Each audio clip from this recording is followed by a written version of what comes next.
அனைவருக்கும் வணக்கம். நான் பிரபாகர் ஜோதிடர். ஓம் சிவாய நமக. சிவசக்தி திருச்சிற்றம்பலம். இப்போ நான் என்ன சொல்ல போகிறேன்னா, இந்த புரட்டாசி மாதம் பிறந்தவர்களுடைய குணநலங்கள் சொல்கிறேன். புரட்டாசி மாதம் பிறந்தவங்க உங்கள் குணநலத்தை ஒப்பிட்டு பாருங்கள் எந்த அளவுக்கு பொருந்ததுன்னு. புரட்டாசி மாதம் பிறந்த ஜாதகர்கள் அறிவு திறமையும் ஞானமும் மிக்கவராக இருப்பார்கள். அதே போல் எதையும் கற்று அறியும் திறமை உடையவர்கள். சிறு வயதிலேயே நூல்களை புரட்டி படிப்பார்கள். புரட்டாசி பிறந்த இவர்கள் அதிர்ஷ்டசாலிகள். சாமர்த்தியமாக பேசுவதில் வல்லவர்கள்.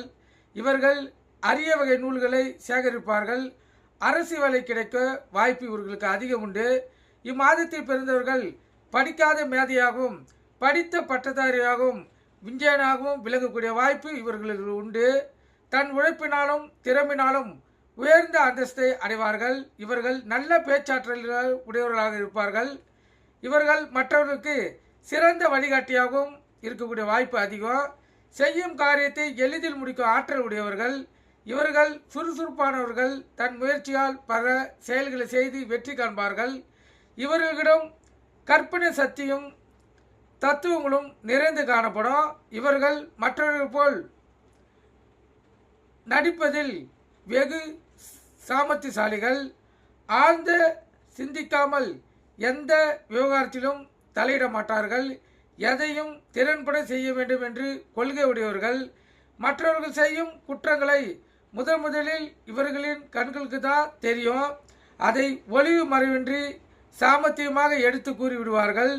பிறரை புகழ்ந்தோ அல்லது குறுக்கு வழியினை கடைபிடித்தோ காரியத்தை சாதிப்பது இவர்களுக்கு பிடிக்காது.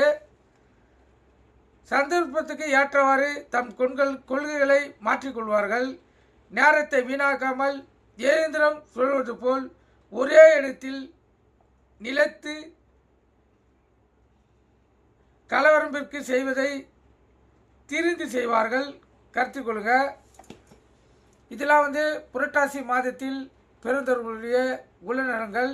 இது எந்த அளவுக்கு புரட்டாசி மாதத்தில் பிறந்திருக்கிற நீங்கள் இப்போ நான் சொன்ன கருத்து எந்த அளவுக்கு பொருந்ததுன்னு ஒப்பிட்டு பாருங்கள். அதே போல் உங்களுடைய வாழ்க்கையில் சோதனைகள் இருந்தாலும் நல்ல சுபதசை வரக்குள்ள உங்களுடைய வாழ்க்கையை மாற்றி அமைச்சிடும். நன்றி, வணக்கம்.